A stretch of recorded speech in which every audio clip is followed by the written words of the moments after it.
Hello friend, are के education class में आप लोग का स्वागत है। चलिए आज का क्वेश्चन हम लोग शुरू करते हैं। पहला क्वेश्चन है, एक माइक्रोमीटर किसके बराबर होता है। एक माइक्रोमीटर किसके बराबर होता है। आंसर हो जाएगा ऑप्शन नंबर ए, 10 के पावर -6 मीटर के बराबर होता है। विद्युत आवेश का एसआई मात्रक क्या है। विद्युत आवेश का एसआई मात्रक क्या है। आंसर हो जाएगा ऑप्शन नंबर बी, कूलाम्ब। विस्थापन का एसआई मात्रक क्या है।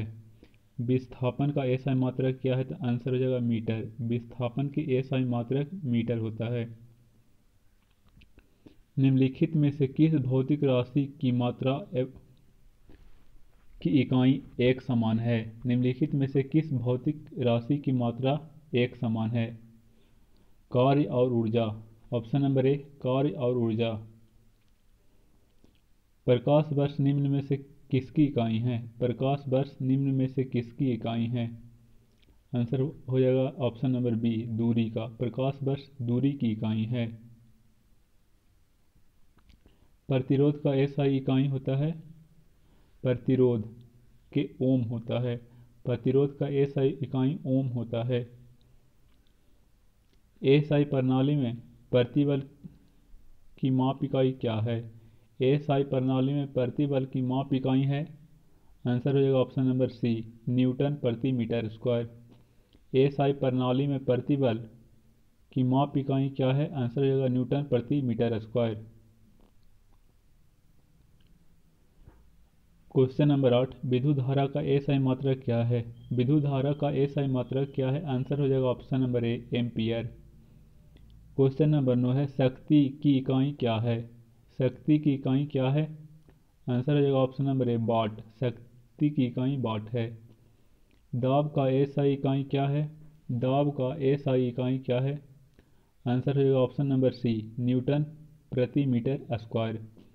दाब का एसआई इकाई क्या है। ऑप्शन नंबर सी हो जाएगा न्यूटन प्रति मीटर स्क्वायर। पृथ्वी से लेकर सूर्य तक के अनुपातिक दूरी की लंबाई की यूनिट क्या है। पृथ्वी से लेकर सूर्य तक के अनुमानित दूरी की लंबाई की यूनिट क्या है। आंसर हो जाएगा option number B, astronomic unit. Question number 12 है, बल की एसआई यूनिट क्या है। बल की एसआई यूनिट क्या है। आंसर हो जाएगा न्यूटन। क्वेश्चन नंबर 13 है, न्यूटन मीटर स्क्वायर प्रति केजी स्क्वायर किसका इकाई होता है। आंसर हो जाएगा गुरुत्वाकर्षण के सार्वभौमिक नियतांक का। न्यूटन मीटर स्क्वायर प्रति केजी स्क्वायर किसका इकाई है। तो आंसर हो जाएगा option number B, option number D, गुरुत्वाकर्षण के सार्वभौमिक निकाय का। प्रतिरोधकता का एसआई इकाई क्या है। प्रतिरोधकता का एसआई इकाई क्या है। आंसर हो जाएगा option number A, ohm metre. निम्न में से किन दो भौतिक राशि की इकाई एक ही है। आंसर हो जाएगा ऑप्शन नंबर बी, बल और उत्क्षेप बल। बल और उत्क्षेप बल जो है दोनों का एसआई इकाई समान होता है, न्यूटन प्रति मीटर स्क्वायर। न्यूटन प्रति मीटर स्क्वायर निम्नलिखित में से किसका एसआई इकाई है। आंसर हो जाएगा ऑप्शन नंबर डी, त्वरण का। न्यूटन प्रति मीटर स्क्वायर त्वरण का एसआई इकाई है। डैश की एसआई इकाई न्यूटन होता है। वजन और बल का एसआई इकाई जो होता है न्यूटन होता है। ऑप्शन नंबर बी, एसआई इकाई न्यूटन होता है बल और वजन का। निम्नलिखित में से कौन सा ताप का एसआई इकाई है। निम्नलिखित में से कौन सा तापमान का एसआई इकाई है। आंसर हो जाएगा ऑप्शन नंबर डी, केल्विन। निम्नलिखित में से कौन सा तापमान का एसआई इकाई है। आंसर हो जाएगा ऑप्शन नंबर डी, केल्विन। दी गई भौतिक राशि में से क्या सापेक्ष राशि नहीं है। दी गई भौतिक राशि में से क्या सापेक्ष राशि नहीं है। आंसर हो जाएगा ऑप्शन नंबर ए, समय है जो सापेक्ष राशि नहीं है। एक एटमॉस्फेयर कितने के बराबर होता है। एक एटमॉस्फेयर, इसका सही आंसर हो जाएगा ऑप्शन नंबर ए, 1.01 × 10⁻5 पास्कल के बराबर होता है। एक एटमॉस्फेयर जो होता है 1.01 गुना 10⁵ पास्कल के बराबर होता है। कार्य का मात्रक है, आंसर हो जाएगा ऑप्शन नंबर डी, जूल। कार्य का मात्रक है जूल। कार्य का मात्रक भी जूल होता है और ऊर्जा का मात्रक भी जूल होता है। निम्नलिखित में से कौन सा सुमेलित नहीं है? डेसिबल है, ध्वनि की प्रलपता की इकाई, यह सही है। अश्व शक्ति शक्ति की इकाई है, यह भी बात सही है। समुद्री मील नौचालन की दूरी की इकाई, यह भी बात सही है। लेकिन डॉप्सन उष्मा की इकाई है, यह बात गलत है। ऑप्शन नंबर डी हो जाएगा कि डॉप्सन जो है उष्मा की इकाई है, यह बात गलत है। भार का ऐसा इकाई क्या है? भार का ऐसा इकाई न्यूटन होता है। संवेग का इकाई क्या है? संवेग का इकाई क्या है? आंसर हो जाएगा केजी मीटर पर सेकेंड। ऑप्शन नंबर बी, संवेग का इकाई क्या है? केजी मीटर प्रति सेकेंड।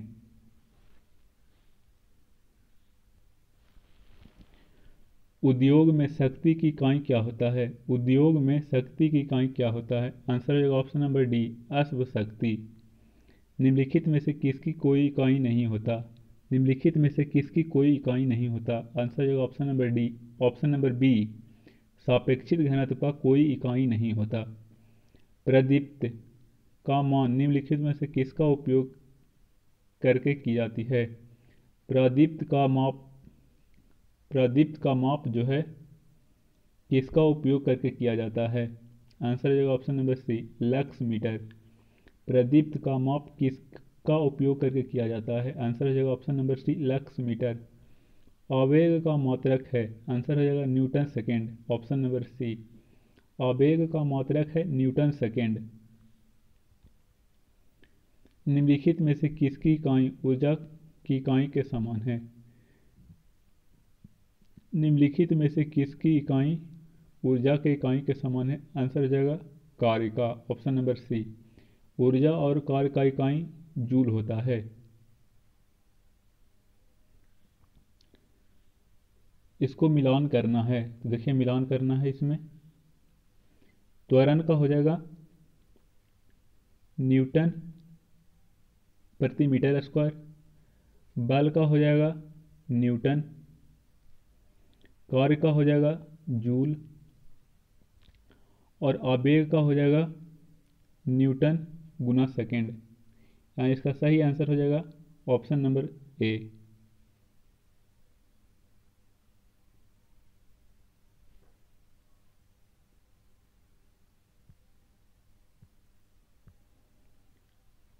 कोणीय विस्थापन की मात्रा है। कोणीय विस्थापन की मात्रा क्या है? कोणीय विस्थापन की मात्रा आंसर हो जाएगा ऑप्शन नंबर ए, रेडियन। कोणीय विस्थापन का मात्रक है रेडियन, ऑप्शन नंबर ए।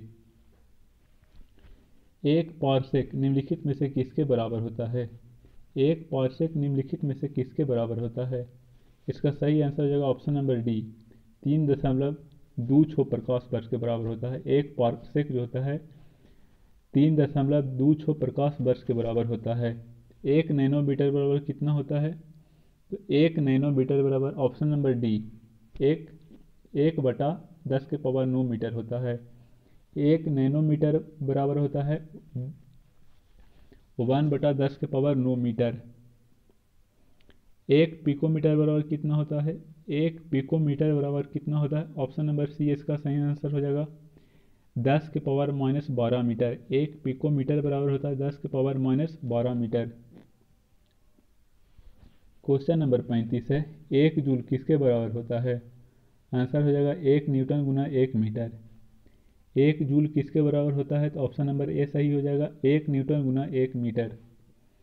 पास्कल इकाई है, आंसर हो जाएगा ऑप्शन नंबर बी, दाब का। पास्कल इकाई है, सही आंसर हो जाएगा ऑप्शन नंबर बी, दाब का। कैंडेला मात्रक है किसका? आंसर हो जाएगा ऑप्शन नंबर डी, ज्योति तीव्रता का। कैंडेला मात्रक है, आंसर हो जाएगा ज्योति तीव्रता का। क्वेश्चन नंबर 38 है, पारसेक इकाई है। पारसेक इकाई है, इसका सही आंसर हो जाएगा दूरी का। पारसेक जो है दूरी की सबसे बड़ी इकाई है पारसेक। अदिश राशि का उदाहरण है। आंसर रहेगा ऑप्शन नंबर सी, तापमान यानी टेम्परेचर। अदिश राशि का उदाहरण है, अदिश राशि का उदाहरण है तापमान यानी टेम्परेचर। निम्नलिखित में से किस समूह में सभी राशियां सदिश है? निम्नलिखित में से किस समूह में सभी राशियां सदिश है? इसका सही आंसर हो जाएगा ऑप्शन नंबर सी, वेग, त्वरण और बल। तीनों को जो तीनों है जो सदिश राशि है। वेग, त्वरण और बल तीनों सदिश राशि है।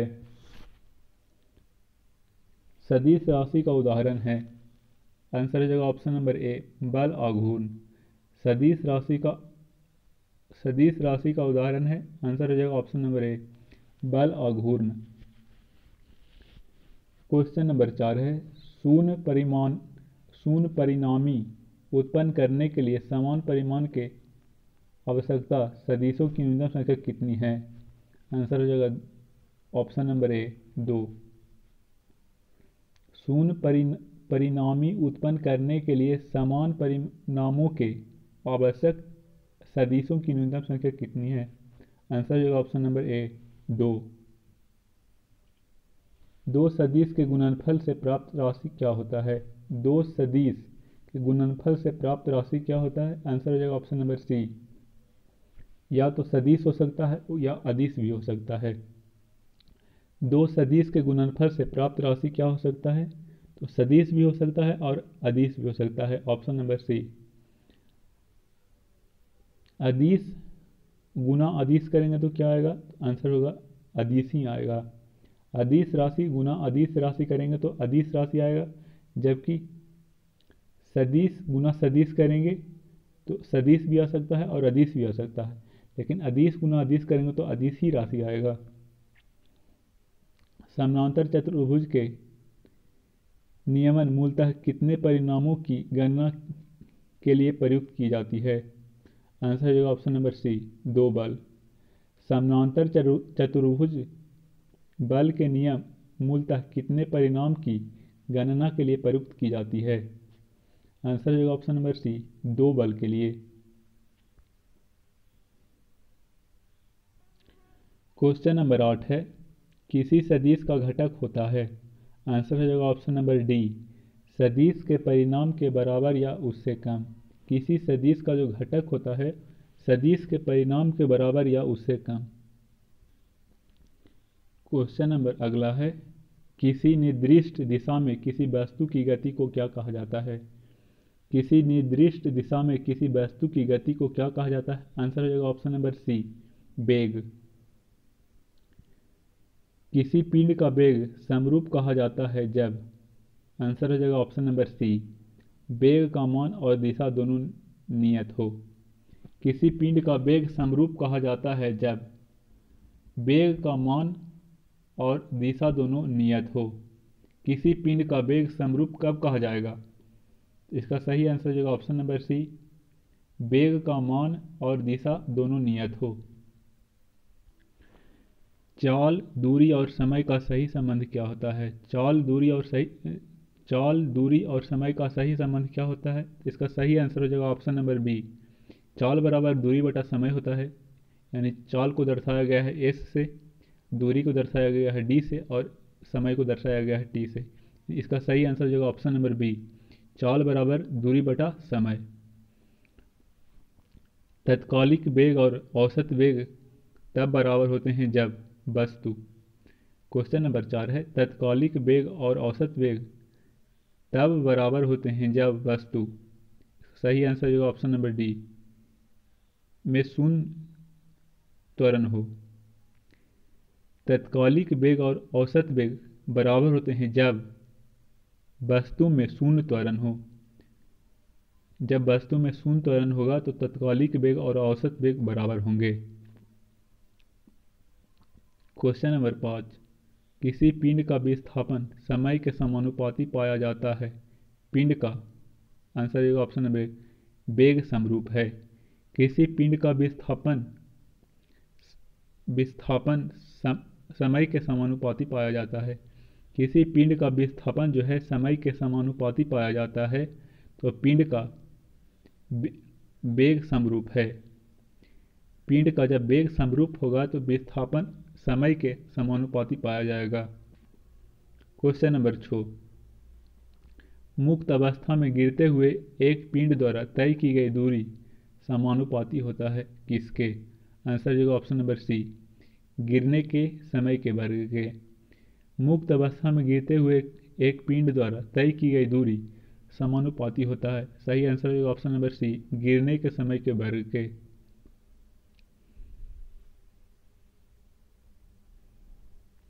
क्वेश्चन नंबर 7 है, 5 केजी के वस्तु पर 40 न्यूटन का बल लगाते हैं, प्राप्त त्वरण निम्न में से क्या होगा?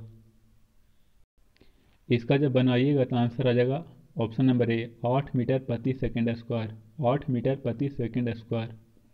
क्वेश्चन नंबर 8 है, एक भीड़ भाड़ वाले सड़क पर एक बस की गति डैश का उदाहरण है। एक भीड़ भाड़ वाले सड़क पर एक बस की गति जो है किसका उदाहरण है? आंसर हो जाएगा असमान गति का। एक भीड़ भाड़ वाले सड़क पर एक बस का गति जो होता है असमान गति होता है।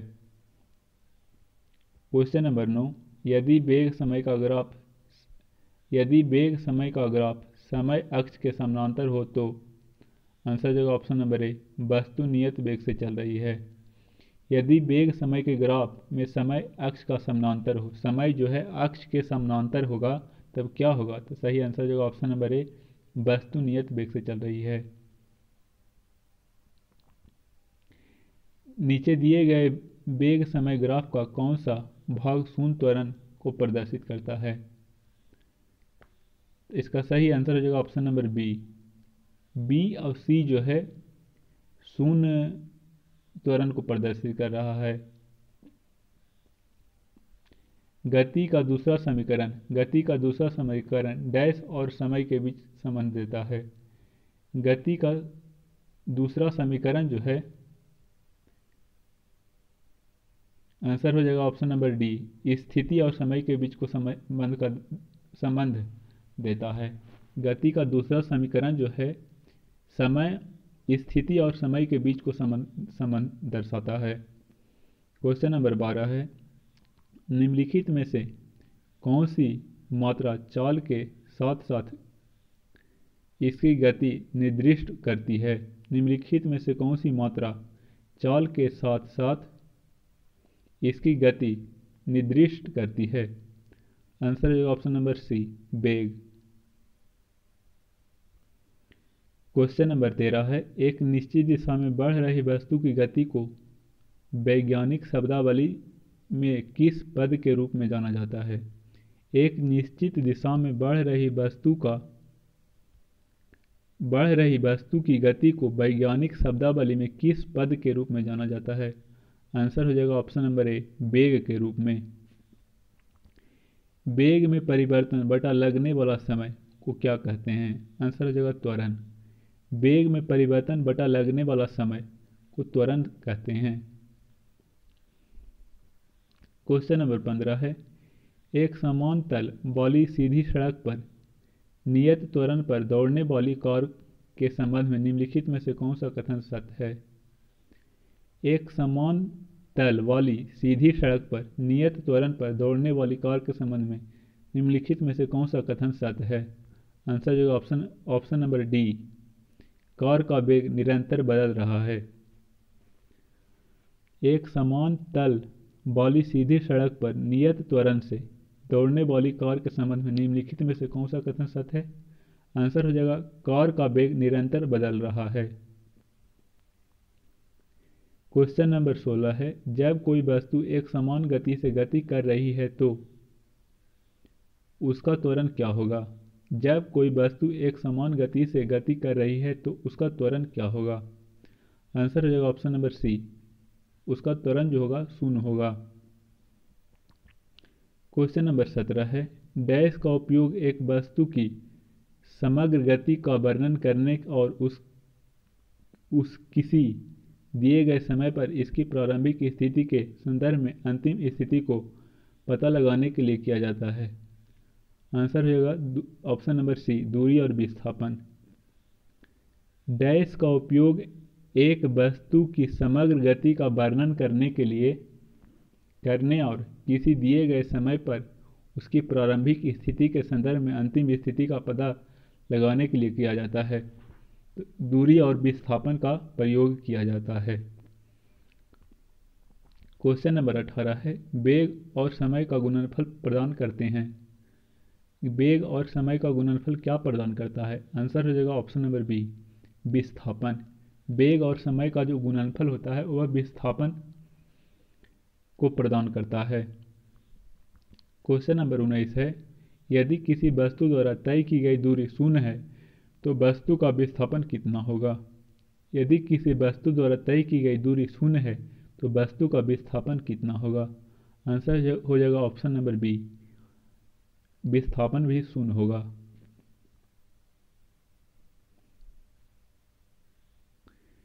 क्वेश्चन नंबर 20 है, एक वस्तु को ऊपर की ओर फेंका जाता है। यह 100 मीटर की ऊंचाई तक जाती है और फिर फेंकने वाले के पास वापस आ जाती है।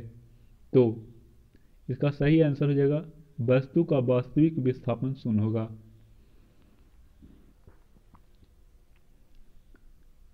विस्थापन की परिवर्तन की दर को डैश कहा जाता है।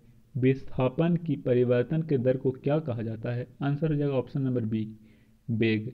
विस्थापन की परिवर्तन के दर को वेग कहा जाता है। क्वेश्चन नंबर 22 है, यदि कोई वस्तु समान समय अंतराल में समान समय अंतराल में असमान दूरी तय करती है तो उसे डैश कहा जाता है। यह क्वेश्चन जो है पिछला बार ग्रुप डी में पूछा गया था। यदि कोई वस्तु समान समय अंतराल से असमान दूरी तय करती है तो उसे क्या कहा जाता है? आंसर हो जाएगा असमान गति। यदि कोई वस्तु समान समय अंतराल से असमान दूरी तय करती है तो उसे असमान गति कहा जाता है। क्वेश्चन नंबर 23 है, निरंतर शक्ति प्रदान करने वाली किसी मशीन के द्वारा कोई पिंड एक सरल रेखा में चलाया जाता है। टी सेकेंड में पिंड द्वारा तय की गई दूरी निम्नलिखित में से किसके समानुपाती है? आंसर हो जाएगा ऑप्शन नंबर डी, टी के पावर 3/2 के।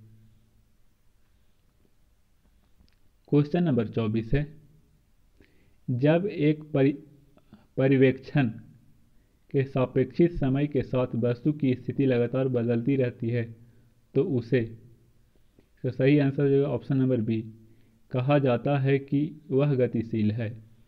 जब एक परिवेक्षक के सापेक्ष समय के साथ वस्तु की स्थिति लगातार बदलती रहती है तो उसे कहा जाता है कि वह गतिशील है। Option number B.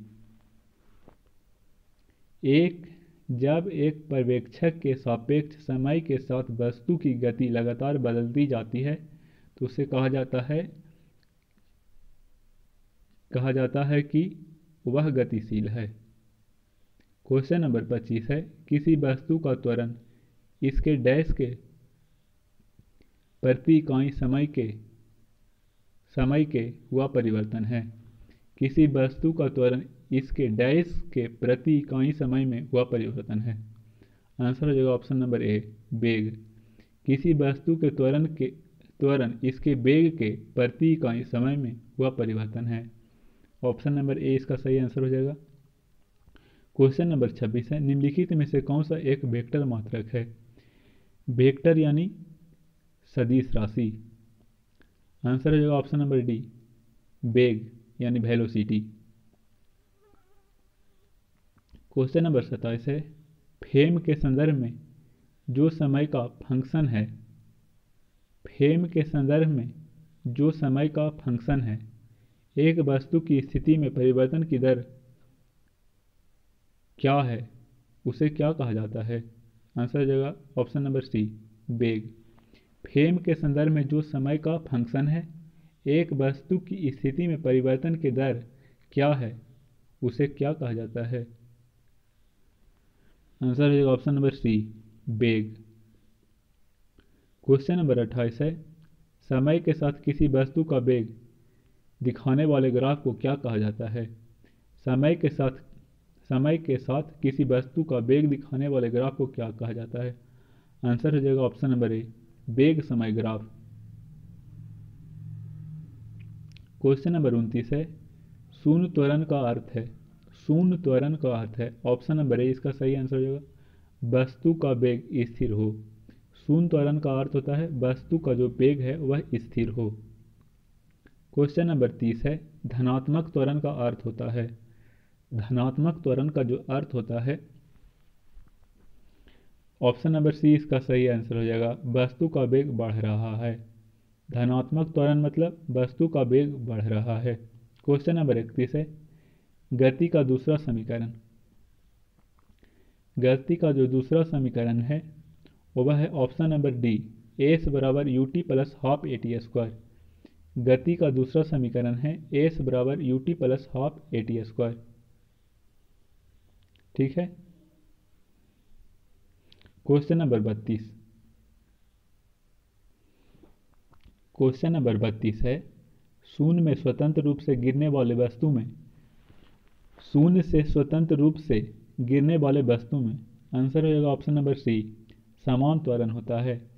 शून्य से स्वतंत्र रूप से गिरने वाले वस्तु में जो होता है समान त्वरण होता है, option number C. Question number 33 है, डैश वह भौतिक राशि है जो कभी भी ऋणात्मक नहीं हो सकता। डैश वह भौतिक राशि है जो कभी भी ऋणात्मक नहीं हो सकता। आंसर हो जाएगा ऑप्शन नंबर ए, दूरी। दूरी जो है कभी भी ऋणात्मक नहीं होता है। क्वेश्चन नंबर 34 है, कोई पिंड भी के साथ ऊपर की ओर ऊर्ध्वाधर रूप से फेंका जाता है। यह ऊंचाई h तक पहुंचने के बाद पृथ्वी की ओर लौट आता है। पिंड द्वारा तय की गई दूरी तथा विस्थापन का अनुपात क्या होगा। आंसर हो जाएगा ऑप्शन नंबर डी, अनंत। क्वेश्चन नंबर 35 है, किसी पिंड के वेग समय का ग्राफ सरल रेखा में आता है तथा मूल बिंदु से गुजरते हुए एक्स अक्ष को छूता है, पिंड की गतिशील क्या होगा। आंसर हो जाएगा ऑप्शन नंबर सी, बदलते हुए त्वरण से। किसी पिंड के वेग समय का ग्राफ सरल रेखा में आता है तथा मूल बिंदु से गुजरते हुए एक्स अक्ष को छूता है, पिंड गतिशील है बदलते हुए त्वरण से। ऑप्शन नंबर सी सही आंसर होगा, बदलते हुए त्वरण से। क्वेश्चन नंबर 36 है, किसी वाहन की गति माप यंत्र बदलता है उसकी। किसी वाहन की गति माप यंत्र बताता है उसकी। आंसर हो जाएगा ऑप्शन नंबर बी, तत्क्षणिक चाल। किसी वाहन की गति माप यंत्र बताता है उसकी तत्क्षणिक चाल। किसी वाहन की गति माप यंत्र बताता है उसकी तत्क्षणिक चाल। ऑप्शन नंबर 20 का सही आंसर हो जाएगा। क्वेश्चन नंबर 37 है, एक समान त्वरण पर गति के समीकरण में कौन सा समीकरण सही है। एक समान त्वरण पर गति के समीकरण में कौन सा समीकरण सही है। आंसर हो जाएगा ऑप्शन नंबर बी, v बराबर u प्लस ए टी। यह जो v बराबर u प्लस ए टी है यह गति का प्रथम समीकरण है।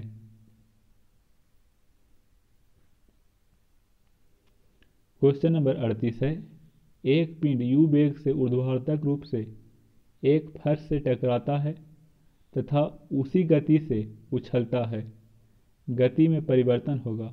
Option number D, -u। Question number 39 है, किसी पिंड का वेग समरूप कहा जाता है जब।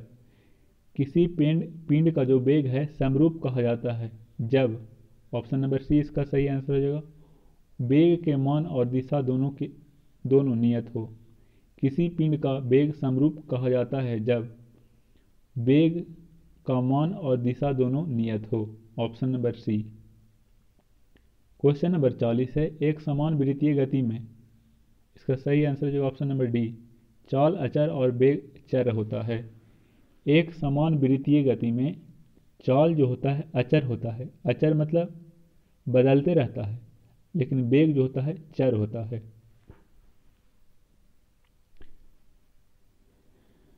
क्वेश्चन नंबर 41 है, वेग भी से चलती हुई कार का ड्राइवर ए दूरी तक अचानक सामने एक चौड़ी दीवार देखता है, उसे निम्नलिखित करना चाहिए। भी वेग से चलती हुई कार का ड्राइवर ए दूरी पर अचानक सामने एक चौड़ी दीवार देखता है, उसे निम्नलिखित में से करना चाहिए। आंसर हो जाएगा ऑप्शन नंबर सी, ए और बी दोनों। तेजी से ब्रेक लगाना चाहिए, तेजी से मोड़ लेना चाहिए, यह दोनों काम उसे करना चाहिए। क्वेश्चन नंबर 42 है, किसी पिंड का विस्थापन समय के समानुपाती पाया जाता है, तो पिंड का सही आंसर होगा ऑप्शन नंबर बी, त्वरण समरूप है। किसी पिंड का विस्थापन किसी पिंड का विस्थापन समय के समानुपाती पाया जाता है। कोई पिंड है जिसका विस्थापन जो है समय के समानुपाती पाया जाता है, तो पिंड का क्या होगा? ऑप्शन नंबर बी, त्वरण समरूप होगा। क्वेश्चन नंबर 43 है, मुक्त अवस्था में गिरते हुए एक पिंड द्वारा तय की गई दूरी समानुपाती होता है। आंसर हो जाएगा ऑप्शन नंबर सी, गिरने के समय के वर्ग का। मुक्त अवस्था में गिरते हुए एक पिंड द्वारा तय की गई दूरी समानुपाती होता है। आंसर सही हो जाएगा ऑप्शन नंबर सी, गिरने के समय के वर्ग का। क्वेश्चन नंबर 44 है, मोटर गाड़ी ए और बी के दूरी समय ग्राफ से पता चलता है कि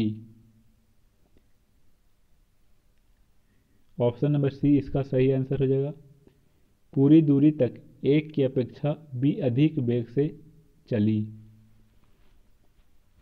पूरी दूरी तक ए की अपेक्षा जो है बी अधिक वेग से चली। क्वेश्चन नंबर 45 है, निम्नलिखित ग्राफ क्या प्रदर्शित करता है? इसका सही आंसर हो जाएगा ऑप्शन नंबर ए, एक समान त्वरण। निम्नलिखित ग्राफ जो है क्या प्रदर्शित करता है, तो इसका सही आंसर हो जाएगा एक समान त्वरण। क्वेश्चन नंबर 46 है, शून्य से स्वतंत्र रूप से गिरने वाली वस्तु की सही आंसर हो जाएगा, शून्य से स्वतंत्र रूप से गिरने वाली वस्तु की सही आंसर हो जाएगा ऑप्शन नंबर सी, समान त्वरण होती है। क्वेश्चन नंबर 57 है, एक वस्तु असमान वेग के साथ समान त्वरण से गतिमान है, तब एक वस्तु असमान वेग तथा समान त्वरण से गतिमान है तब ऑप्शन नंबर सी इसका सही आंसर हो जाएगा, वेग समय ग्राफ रेखीय होगा। वेग और समय का जो ग्राफ होगा वह रेखीय होगा। एक वस्तु असमान वेग तथा समान त्वरण के साथ गतिमान है तब ऑप्शन नंबर सी सही हो जाएगा, वेग समय ग्राफ रेखीय होगा। क्वेश्चन नंबर 58 है, पिंड का त्वरण प्रदर्शित करता है। आंसर सही हो जाएगा option number B, D square S बटा D T square. Question number 49 है, एक कण एक समान वेग से गतिमान है। एक कण एक समान गति से एक कण जो है एक समान वेग से गतिमान है, कण की गति के संबंध में निम्नलिखित में से कौन सा कथन सत्य है? सही आंसर हो जाएगा ऑप्शन नंबर बी, इसका त्वरण शून्य होगा। एक कण एक समान वेग से गतिमान है, कण की गति के संबंध में निम्नलिखित में से कौन सा कथन सत्य है? सही आंसर हो जाएगा ऑप्शन नंबर बी, इसका त्वरण शून्य होगा। क्वेश्चन नंबर 50 है, एक समान वेग से चलती किसी वस्तु का त्वरण डैश होगा। एक समान वेग से चलती किसी वस्तु का जो त्वरण है, आंसर हो जाएगा ऑप्शन नंबर डी, एक समान वेग से चलती किसी वस्तु का त्वरण शून्य होता है। मंदता का अर्थ क्या होता है? मंदता का अर्थ डैश त्वरण है। मंदता का अर्थ जो होता है ऋणात्मक त्वरण है। मंदता का अर्थ होता है ऋणात्मक त्वरण है, ऑप्शन नंबर ए।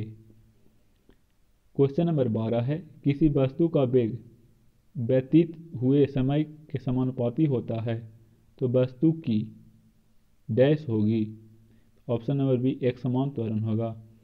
किसी वस्तु का वेग व्यतीत हुए समय के समानुपाती होता है तो वस्तु की एक समान त्वरण होगा।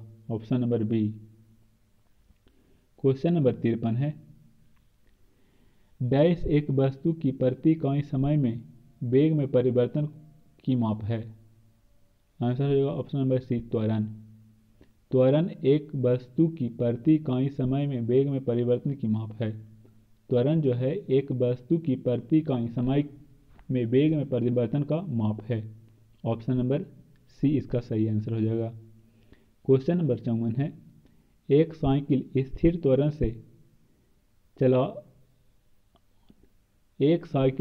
त्वरण से चलायमान है।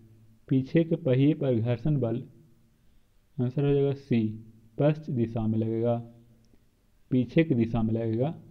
एक साइकिल स्थिर त्वरण से चालमान है, पीछे की पहिए का जो घर्षण बल है वह पश्चिम दिशा में यानी पीछे की दिशा में लगेगा।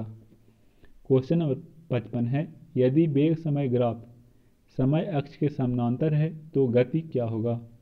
यदि वेग समय ग्राफ जो है समय अक्ष के समानांतर है तो गति होगा। आंसर हो जाएगा ऑप्शन नंबर ए एक समान। क्वेश्चन नंबर 56 है, समान त्रिज्या की एक लोहे की गेंद व एक लकड़ी की गेंद को निर्वात में h ऊंचाई से गिराया जाता है। दोनों में से पृथ्वी तक पहुंचने में लगा समय क्या होगा। आंसर हो जाएगा ऑप्शन नंबर बी बिल्कुल समान। क्वेश्चन नंबर 57 है, एक समान त्वरित गति के लिए वेग समय का ग्राफ क्या होगा। एक समान त्वरित गति के लिए वेग समय का ग्राफ क्या होगा। आंसर हो जाएगा ऑप्शन नंबर ए सरल रेखा। क्वेश्चन नंबर है, किसी प्रक्षेप का प्रक्षेप वक्र होता है। आंसर हो जाएगा ऑप्शन नंबर बी परवलय। क्वेश्चन नंबर 2 है, अगर प्रक्षेप्त गति के प्रसार का मान महत्तम ऊंचाई के 4 गुने के बराबर होता है तो प्रक्षेप कोण क्या होगा। आंसर हो जाएगा ऑप्शन नंबर ए 45 डिग्री। क्वेश्चन नंबर 1 है, चिमटा किस प्रकार का उत्तोलक का उदाहरण है। चिमटा जो है किस प्रकार के उत्तोलक का उदाहरण है। आंसर हो जाएगा ऑप्शन नंबर सी तृतीय प्रकार का। क्वेश्चन नंबर 2 है, मशीन की दक्षता होती है। आंसर हो जाएगा ऑप्शन नंबर सी 100% से कम। क्वेश्चन नंबर 3 है, उत्तोलक किस सिद्धांत पर कार्य करता है। उत्तोलक जो है किस सिद्धांत पर काम करता है। आंसर हो जाएगा ऑप्शन नंबर सी आर्किमिडीज के सिद्धांत पर। क्वेश्चन नंबर 4 है, यह भार W है और प्रास P है तो यांत्रिक लाभ क्या होगा। आंसर हो जाएगा ऑप्शन नंबर बी W/P यानी भार बटा प्रास। क्वेश्चन नंबर 5 है, निम्नलिखित में से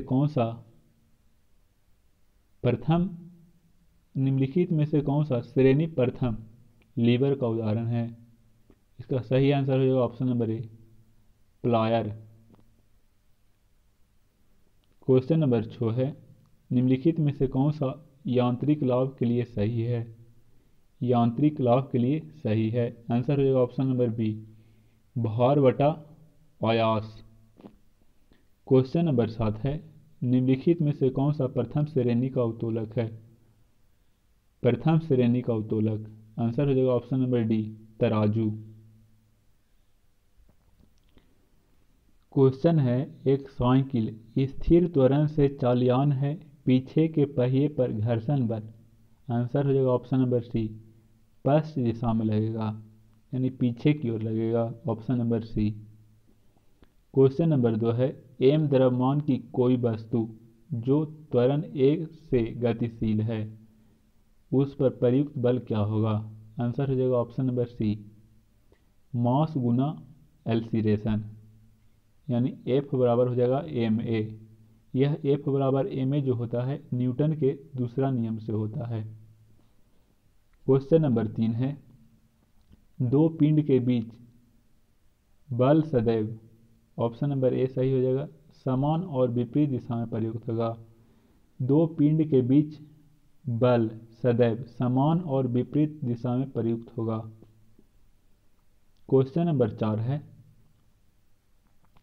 निम्नलिखित में से न्यूटन का कौन सा गति नियम है जो दीवार पर फेंका हुआ गेंद टकराकर वापस लौटता है के संबंध में व्याख्या प्रदान करता है। आंसर हो जाएगा ऑप्शन नंबर सी, तीसरा नियम।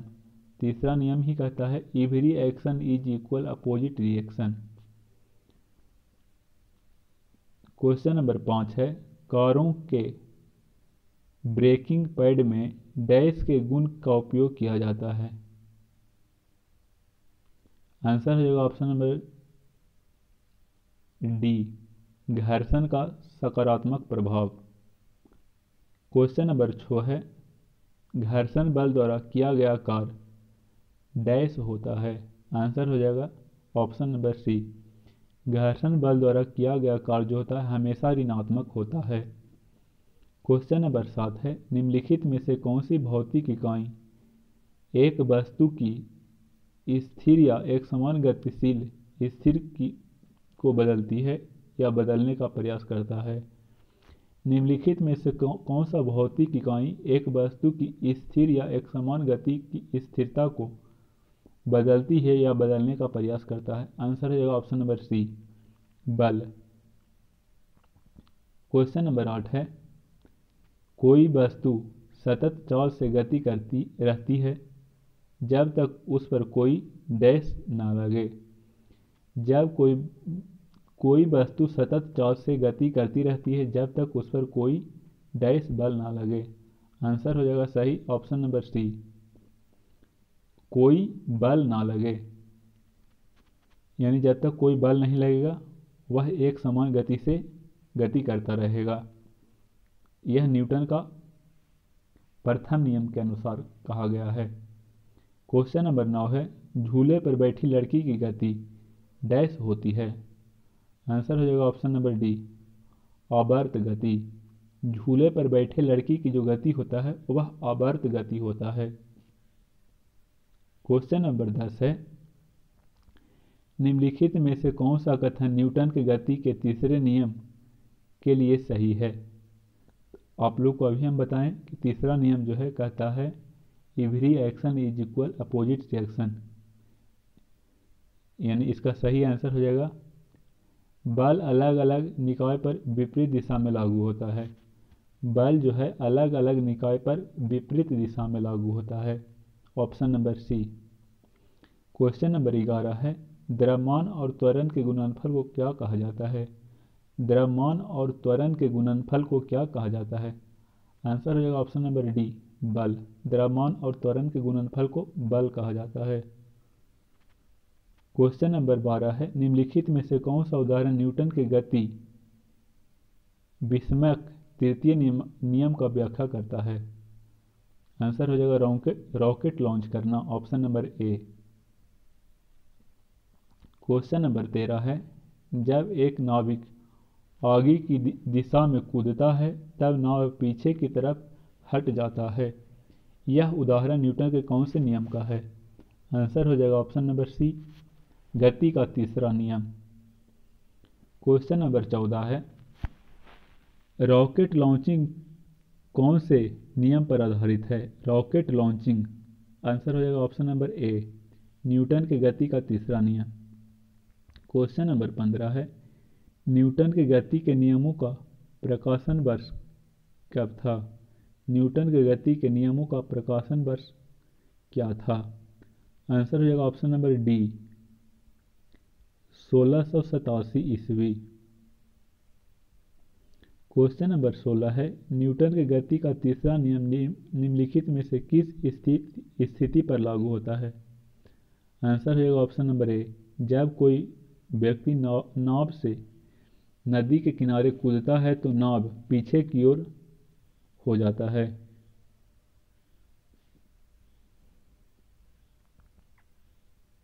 क्वेश्चन नंबर 17 है, बल की परिभाषा को किस आधार पर व्याख्यात किया जाता है? बल की परिभाषा को किसके आधार पर व्याख्यात किया जाता है? आंसर हो जाएगा ऑप्शन नंबर बी, न्यूटन की गति का पहला नियम। बल का परिभाषा न्यूटन की गति का पहला नियम से प्राप्त होता है, जबकि दूसरा नियम से जो है बल का व्यंजक प्राप्त होता है।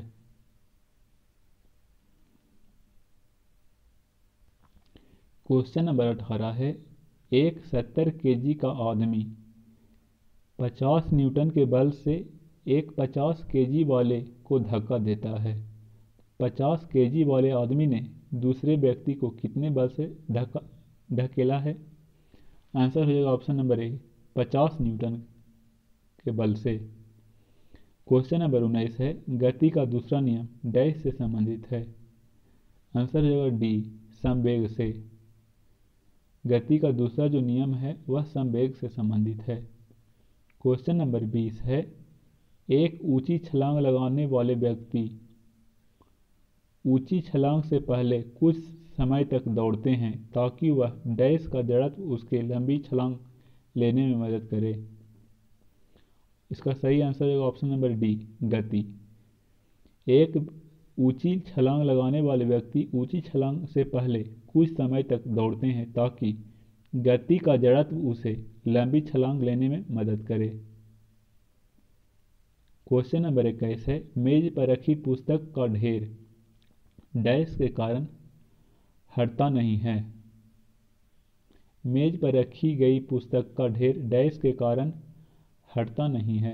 आंसर हो जाएगा ऑप्शन नंबर ए, जड़त्व के कारण। मेज पर रखी गई पुस्तक का ढेर जड़त्व के कारण हटता नहीं है। क्वेश्चन नंबर 22 है, अविचलित वस्तु के आराम में रहने या समान वेग से चलने की प्रवृत्ति को कहते हैं? अविचलित वस्तु के आराम में रहने या समान वेग से चलने की प्रवृत्ति को कहते हैं? आंसर हो जाएगा बी, जड़त्व। क्वेश्चन नंबर 23 है, किसी स्थिर वस्तु के स्थिर रहने या गतिशील वस्तु के उसी गति में गतिशील रहने की प्रक्रिया को क्या कहते हैं? आंसर हो जाएगा ऑप्शन नंबर डी, जड़त्व। ये सब जो है न्यूटन के प्रथम नियम को ही जड़त्व का भी नियम कहते हैं और गैलीलियो का नियम भी कहते हैं। यह सब जो है वह न्यूटन के प्रथम नियम से संबंधित है। क्वेश्चन नंबर 24 है, जड़त्व का नियम किसके द्वारा प्रतिपादित किया गया था? आंसर हो जाएगा ऑप्शन नंबर ए, आइजैक न्यूटन के द्वारा। जड़त्व का जो नियम है किसके द्वारा प्रतिपादित किया गया था? आंसर हो जाएगा आइजैक न्यूटन के द्वारा। क्वेश्चन नंबर 25 है, जब बंदूक से गोली छोड़ी जाती है तो बंदूक विपरीत दिशा में धक्का लगाती है। यह न्यूटन के किस नियम का उदाहरण है? आंसर हो जाएगा ऑप्शन नंबर बी, गति का तीसरा नियम। क्वेश्चन नंबर 26 है, स्थिर या गति अवस्था में परिवर्तन का प्रतिरोध करने की एक वस्तु की प्रवृत्ति को डैश कहा जाता है? आंसर हो जाएगा ऑप्शन नंबर डी, जड़त्व। स्थिर या गतिज अवस्था में परिवर्तित या प्रतिरोध करने की एक वस्तु की प्रवृत्ति को जड़त्व कहा जाता है। क्वेश्चन नंबर 27 है, किसी वस्तु को गति में लाने के लिए उसे धक्का दे या खिंचाव क्या कहलाता है? आंसर हो जाएगा ऑप्शन नंबर बी, बल।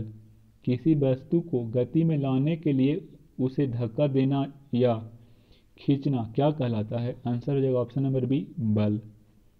क्वेश्चन नंबर 28 है, समीकरण F बराबर ma को न्यूटन के डैश नियम के रूप में जाना जाता है? समीकरण F बराबर ma को न्यूटन के डैश नियम के रूप में जाना जाता है? आंसर हो जाएगा ऑप्शन नंबर ए, न्यूटन के दूसरे नियम के रूप में जाना जाता है। क्वेश्चन नंबर 29 है, जब एक गिलास पर रखे गए कार्ड को उंगली से धक्का दिया जाता है तो उस पर रखा सिक्का गिलास में गिर जाता है। यह कथन किस नियम को व्याख्या करता है? आंसर हो जाएगा ऑप्शन नंबर बी, जड़त्व के नियम का। क्वेश्चन नंबर 30 है, यदि एक m द्रव्यमान वाली वस्तु को जमीन से h ऊंचाई तक उठाया जाता है तो इस क्रिया के लिए बल की आवश्यकता होती है। वस्तु को उठाने के लिए आवश्यक न्यूनतम बल डैश के समान होता है। आंसर हो जाएगा ऑप्शन नंबर बी, वस्तु के वजन के समान होता है।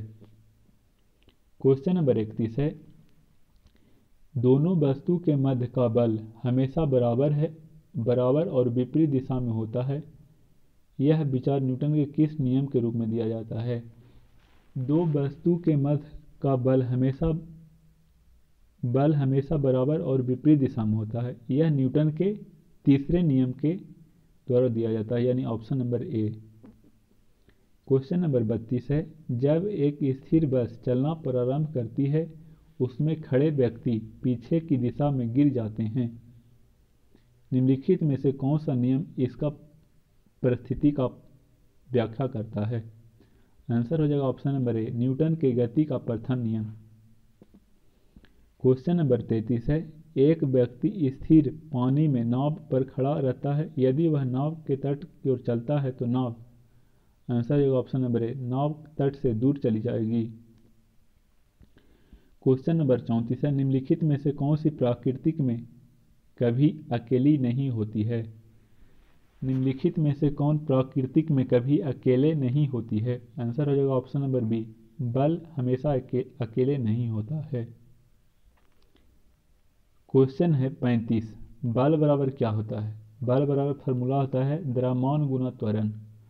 ग्रुप डी में यही सब फार्मूला छोटा छोटा पूछा जाएगा, आप लोग को ध्यान रखना है।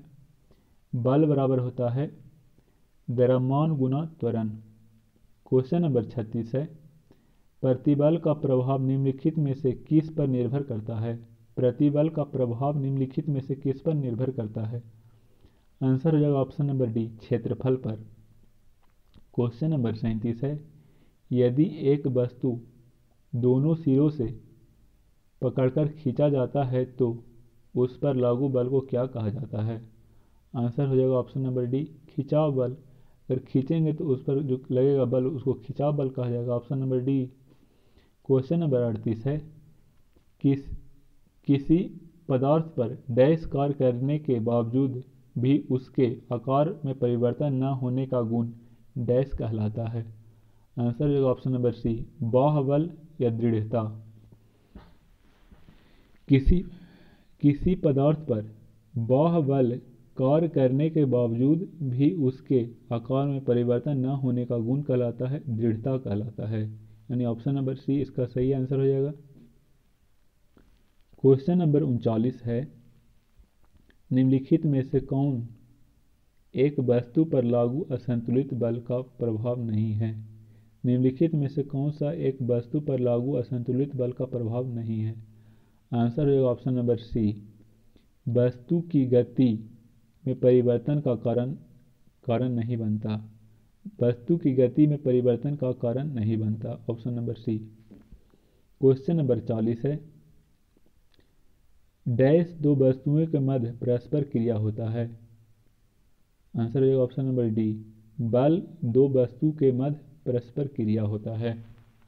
बल जो है दो वस्तुओं के मध्य परस्पर क्रिया होता है। क्वेश्चन नंबर 41 है, प्राकृतिक में अकेले कभी नहीं होता है? आंसर हो जाएगा ऑप्शन नंबर ए, बल। क्वेश्चन नंबर 42 है, निम्नलिखित परिस्थितियों में से किसमें कार्य नकारात्मक बल द्वारा कार्य नहीं किया गया है? निम्नलिखित में निम्न परिस्थितियों में से किसमें कार्य नकारात्मक बल द्वारा कार्य नहीं किया गया है? आंसर हो जाएगा ऑप्शन नंबर सी, जब कोई वस्तु बल के विपरीत दिशा में स्थानांतरित होती है।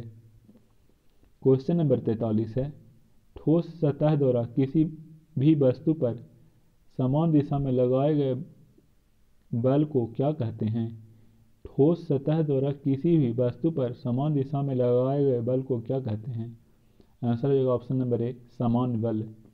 क्वेश्चन नंबर 44 है, खींचने का एक उदाहरण है। खींचने का एक उदाहरण है, आंसर हो जाएगा ऑप्शन नंबर ए, ध्वज फहराना। क्वेश्चन नंबर 44 है, खींचने का एक उदाहरण है। आंसर हो जाएगा ऑप्शन नंबर ए, ध्वज फहराना।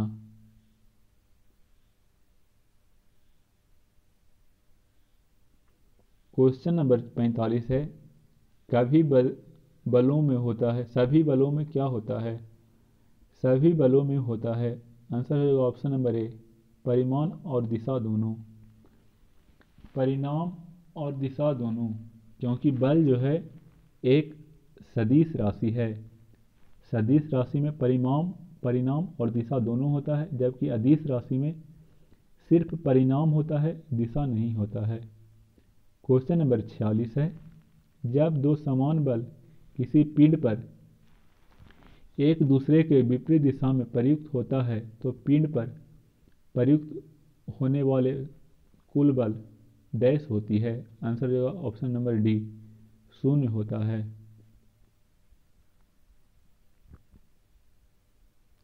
क्वेश्चन नंबर 47 है, निम्नलिखित में से कौन सा घर्षण बल के बारे में सही नहीं है? आंसर इसका सही हो जाएगा ऑप्शन नंबर डी,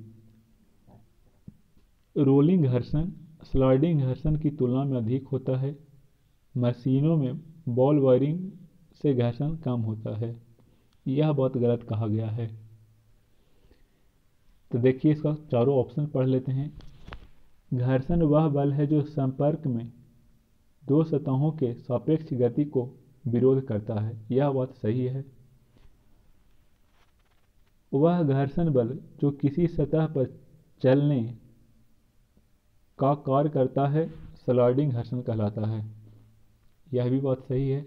मशीनों में घर्षण ऊर्जा का अपव्यय और टूट फूट का कारण है। यह भी बात सही है, लेकिन ऑप्शन नंबर डी जो है यह बात गलत है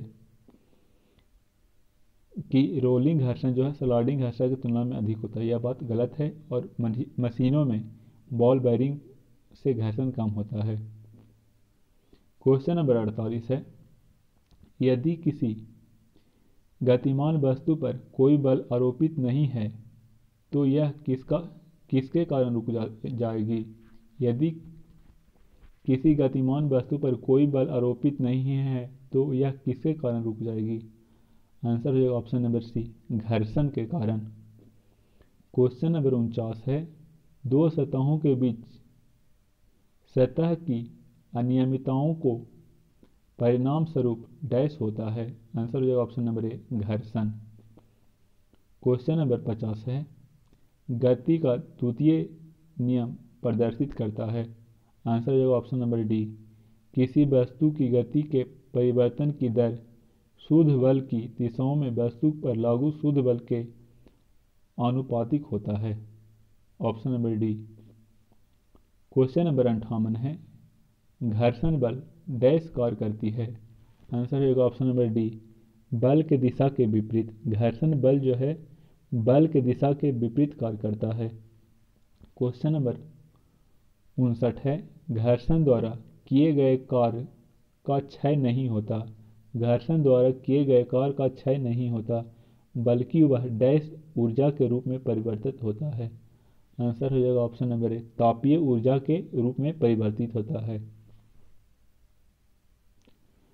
क्वेश्चन नंबर 60 है, किसी रॉकेट का उड़ान भरना डैश द्वारा समझा जाता है। किसी रॉकेट का उड़ान भरना डैश द्वारा समझाया जा सकता है। आंसर हो जाएगा ऑप्शन नंबर बी, संवेग संरक्षण के नियम के अनुसार। क्वेश्चन नंबर 61 है, निम्न में से किस सिद्धांत के अनुसार कोई रॉकेट अंतरिक्ष में कार्य करता है? आंसर हो जाएगा ऑप्शन नंबर ए, संवेग संरक्षण का सिद्धांत के अनुसार। क्वेश्चन नंबर 62 है, एक बहुत पुराने मॉडल की पेंडुलम घड़ी की कार्य पद्धति पूरी तरह से डैश थी। आंसर हो जाएगा ऑप्शन नंबर ए, मैकेनिकल। एक बहुत पुराने मॉडल की पेंडुलम घड़ी की कार्य सिद्धांत पूरी तरह से मैकेनिकल थी। क्वेश्चन नंबर 63 है, गति का प्रसिद्धि नियम डैश ने दिया था। आंसर हो जाएगा न्यूटन ने। क्वेश्चन नंबर 64 है, एक निकाय के संवेग में परिवर्तन के दर डैश के समानुपाती होता है। आंसर हो जाएगा ऑप्शन नंबर बी, लागू बल के समानुपाती होता है। क्वेश्चन नंबर 65 है, निम्नलिखित में से कौन सा कथन गलत है? तो इसका सही आंसर हो जाएगा ऑप्शन नंबर ए। जब एक बस अचानक रुकती है तो बस में बैठे यात्री को पीछे की ओर झटका लगता है। यह बात गलत है, क्योंकि जब एक बस अचानक रुकती है तो जो बस में बैठा यात्री होता है उसको आगे की ओर झटका लगता है। ठीक है, अब आगे ऑप्शन पढ़ लेते हैं।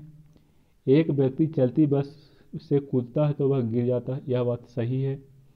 जब एक घर्षण जब एक घूर्णन करता हुआ एक पंखा बंद हो जाता है तो वह कुछ समय तक घूमता रहता है। यह भी बात सही है।